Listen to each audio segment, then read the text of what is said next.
Welcome to BRK special view. బీటలు పడుతున్న వివాహ బంధాలు, కట్టుకున్న వారిని కాటికి పంపిస్తున్న భార్యలు, చక్కగా సాగుతున్న సంసారంలో చిచ్చు పెడుతుందెవరు? పండంటి కాపురంలో ఆరని చిచ్చుగా మారిన వివాహేతర సంబంధాలు, ప్రియుడి మోజులో పడి వరుడిని హత్యలు చేస్తున్న భార్యలు, వ్యామోహం పేరుతో సంసార బంధానికి తూట్లు, భార్యలే హంతకురాలు, భర్తలే హతులు. మేము తప్పులు చేస్తాం, శిక్షలు మాత్రం మీకు వేస్తాం. సుఖ వ్యామోహాలు మీక, మృత్యుఘోషలు మగాళ్ళక. మొన్న మేఘాలయలో సోనం రాజాలు, నిన్న గద్వాల్ తేజేశ్వర్ ఐశ్వర్య. మరి రేపు ఇంకెవరు కాబోతున్నారు? భర్తలు బీ కేర్ఫుల్. కొత్త ప్రేమల మోజులో పడి ప్రాణాలే తీసుకుంటున్నారు కొంతమంది. వయసుతో సంబంధం లేకుండా వ్యామోహంతో పడుతున్నారు. వివాహేతర సంబంధాలతో పచ్చని కుటుంబాల్లో నిప్పులు రాచుకుంటున్నారు. ఉన్నదానిలో సంతృప్తి చెందకుండా లేని దాని కోసం ఆరాటపడుతున్నారు. వివాహేతర సంబంధాలతో కుటుంబాలు రోడ్డున పడేసుకుంటున్నారు. నిన్న సోనా రఘువంశీ, నేడు ఐశ్వర్య తేజేశ్వర్. ఒకటా రెండా దొరికిపోతామనే భయము కూడా లేదు, చేసేది తప్పనే సోయి లేదు. ఎంతకైనా బరిదెగిస్తున్నారు. కట్టుకున్న భర్తలను లేపేస్తున్నారు. సున్నితంగా ఉండే మహిళల్లో క్రూరత్వం పెరిగిపోతుంది. రాక్షస భార్యల గురించి చెప్పుకుంటూ పోతే హిస్టరీ చాటంతా ఉంది. ప్రస్తుతం జరుగుతున్న మెజారిటీ మర్డర్ కథల్లో ఇప్పుడు భార్యే హంతకురాలు, సొంత భర్తే హతుడు. అవును, ఇది నగ్న సత్యం. ప్రస్తుత సమాజంలో ఏం జరుగుతుంది అంటే భర్తల హత్యలు జరుగుతున్నాయి అని చెప్పాలి. గత కొన్ని సంవత్సరాల కిందటి వరకు మహిళలు నిద్రలేవాలి, మహిళా లోకం మేలుకోవాలని సమాజంలో ఎన్నో నినాదాలు, ఉద్యమాలు నడిచాయి.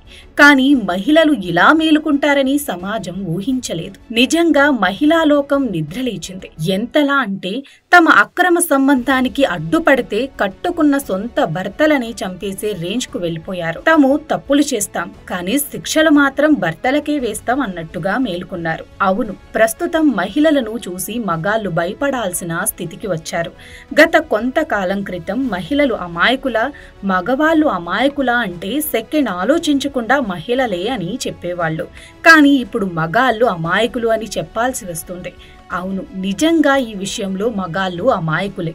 ప్రస్తుతం సమాజంలో మహిళలు ఎలా ఉన్నారంటే, మేం తప్పులు చేస్తాం కానీ చావాల్సింది మాత్రం మగాళ్లే అంటూ నిస్సిగ్గుగా బరిదేగించి ప్రవర్తిస్తున్నారు. తెలుగులో ఒక సామెత ఉంది, సెకండ్ ఛాన్స్ ఇస్తే ఏకులు మేకులవుతాయని. ప్రస్తుతం మహిళల తీరు సైతం ఇలాగే ఉంది.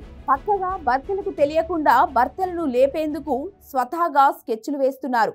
ఇప్పుడు పరిస్థితి ఎలా ఉందంటే, భార్య స్కెచ్ వేస్తే అది జరిగి తీరాల్సిందే. అలనాటి మహాభారతంలో శకుని ప్లాన్ వేస్తే కురుక్షేత్ర యుద్ధం జరిగింది. ఇటీవల కాలంలో భార్యను స్కెచ్ వేస్తే అది జరిగి తీరాల్సిందే. తమ భర్తలు అనంత లోకాలకు వెళ్లాల్సిందే.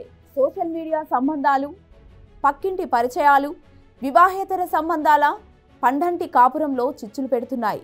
ప్రియుడి పడక సుఖం కోసం భార్యలు సొంత భర్తలను ప్రాణాలు తీస్తూ హంతకురాలుగా మారుతున్నారు. ప్రస్తుతం పరిస్థితులు ఎలా ఉన్నాయంటే, భార్యలు తప్పు చేసినా నిలదీయాలంటే భర్తలు వణికిపోయే దుస్థితి వచ్చేసింది. పెళ్లికి ముందే ప్రియుడితో సంబంధాలు పెట్టుకుంటారు, కానీ పెళ్లి మాత్రం వేరే వాణ్ణి చేసుకుంటారు. పెళ్లి చూపుల్లో నీకు తను ఇష్టమా అంటే అవునని తల ఊపేస్తున్నారు. తల వంచి తాలి కట్టించుకుంటున్నారు.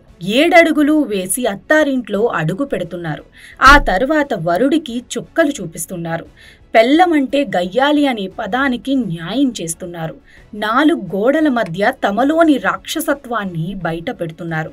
పెళ్లిలో ఎంత అమాయకంగా ఉంటున్నారో ఆ తర్వాత భర్తలకు అసలు సినిమా చూపిస్తున్నారు. ఇక పెళ్ళయిందిగా అని భర్త శోభనం గదిలోకి వెళ్తే భార్య బెదిరింపులకు భర్త గజగజ వణికిపోతున్నాడు.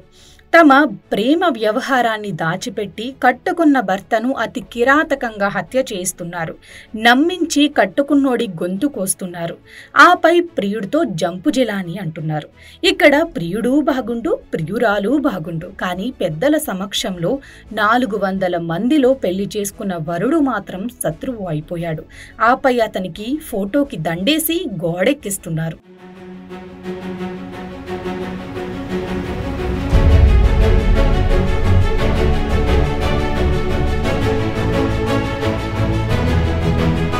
గతంలో పెళ్లికి ముందు మాత్రమే ఇలా జరిగేవి. లేదంటే పెళ్ళైన 5 ఏళ్లలో 10 ఏళ్లకో భర్తలు గాని భార్యలు గాని వివాహేత సంబంధం పెట్టుకునేవారు. కానీ ప్రస్తుతం ట్రెండ్ మారింది.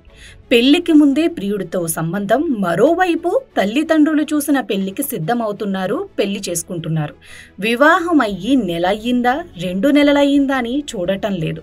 పెళ్ళైతే ఏంటి, వివాహేతర సంబంధమే తమకు ముఖ్యం అనుకుంటున్నారు. అదే తమ జీవితమని గుడ్డిగా నమ్ముతున్నారు. ముందు వెనుక ఆలోచించకుండా ప్రియుడితో తమ చేసేది తప్పు అని తెలిసిన ప్రియుడి మోజులో పడి కట్టుకున్న భర్తలని కడతేరుస్తున్నారు. కొందరు సుపారీ ఇచ్చి హత్యలు చేయిస్తే మరికొందరు తామే స్వయంగా హత్యలు చేస్తున్నారు. ఇంకొందరు అయితే భర్తలను అతి కిరాతకంగా చంపేసిన తర్వాత తమ ప్రియుడికి వీడియో కాల్స్ చేసి చూపిస్తున్నారు. టెక్నాలజీ పెరిగే కొద్దీ హత్యలు ఎలా చెయ్యాలి అని భార్యలు ప్లాన్స్ వేస్తున్నారు. దీంతో మహిళల్లో పైశాచికత్వం పెరిగిపోతుంది. పెళ్ళై పిల్లలు ఉన్నా, అమితంగా ప్రేమించే భర్తలు ఉన్నా భార్యలు పట్టించుకోవటం లేదు. భార్యను చందమామలా చూసుకొని భర్త శత్రువు అయ్యాడు. ప్రియుడే పరాయివాడైనా అతడే సర్వం అనుకుంటున్నారు.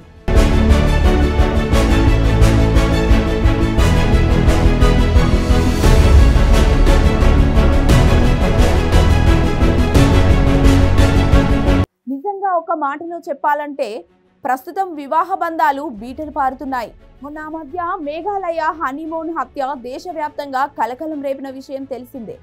పెళ్ళై భార్యతో సంతోషంగా ఉండాలని హనీమూన్కి వెళ్తే అక్కడ కట్టుకున్న భర్తనే సొంత భార్య సుపారీ ఇచ్చి మర్డర్ చేయించింది. ఆ హత్య కేసు మరవక ముందే తెలంగాణలోని జోగులాంబ గద్వాల జిల్లా తేజేశ్వర్ హత్య తెలుగు రాష్ట్రాలను ఉలిక్కిపడేలా చేసింది. హనీమూన్ కేసుతో గద్వాల్ కేసు పోల్చలేదు. ఎందుకంటే హనీమూన్ కేసులో భార్యాభర్తలు పెద్దలు కుదిర్చిన పెళ్లి. కానీ గద్వాల్ జిల్లాలో జరిగిన తేజేశ్వర్ హత్య ప్రేమ వివాహం. ప్రేమించి పెద్దలను ఎదిరించి ఒప్పించి ప్రియురాల్ని పెళ్లి చేసుకున్నాడు. కానీ ఇప్పుడు ఆ ప్రేమ పెళ్ళే తన ప్రియురాలే తన ప్రియుడితో హత్య చేయించింది. పక్కా స్కెచ్ వేసి లేపేశారు. ఆపై మాల్దీవులకు లడక్ పారిపోయేందుకు ప్లాన్స్ వేసుకున్నారు. ఇక సమాజంలో భర్తలను హత్యలు చేయడంలో ఒకరిని మించి మరొకరు కొత్త ప్లాన్స్ వేసుకుంటున్నారు. ఒకరేమో సమోసాలో పురుగుల మందు పెట్టి చంపుతున్నారు. మరొకరు మజాలో విషం పోసి చంపుతున్నారు. ఇంకొకరు అయితే ఏకంగా ఫస్ట్ నైట్ రూమ్లోకి వెళ్తే కత్తి పట్టుకుని నాపై చెయ్యి వేస్తే 35 ముక్కలు చేస్తానని భర్తకు వార్నింగ్ ఇచ్చి మరుసటి రోజే ప్రియుడితో లేచిపోతున్నారు. దీంతో యువత పెళ్లిళ్లు చేసుకోవాలని కలలో కూడా అనుకోవటం లేదు. పెళ్లి చేసుకోవటం కన్నా సోలో బ్రతికే సో బెటర్ అంటూ తమ పని తాము చూసుకుంటున్నారు. నిజంగా ఇప్పటి మహిళలు ఏం ఆలోచిస్తున్నారు? ఎందుకని ఈ హత్యలు చేస్తున్నారు? ప్రియుడు ఉన్నాడు సరే, పెళ్ళయ్యాక విడాకులు తీసుకొని మరో పెళ్లి చేసుకోవచ్చు కదా. ఎందుకని ప్రియుడు ఉన్నా సరే పెద్దలు కుదిర్చిన పెళ్లి చేసుకొని పనిగట్టుకొని సొంత భర్తలనే హత్య చేస్తున్నారు? విడాకులు తీసుకొని సైడ్ అయి పెళ్లి చేసుకొని మరో కొత్త జీవితం మొదలవుతుంది. సొంత భర్తలనే చంపుకుంటే ఇలా జైలు పాలయ్యి కటకటాల్లోకే వెళ్ళాలి. ఎందుకని ఈ చిన్న లాజిక్ మర్చిపోతున్నారు? ఏదేమైనా ఇలా హత్యలు చేస్తూ ప్రియుడి సుఖం కోసం వెంపల్రాడితే ఖచ్చితంగా జైలు ఊసలు లెక్క పెట్టాల్సిందే.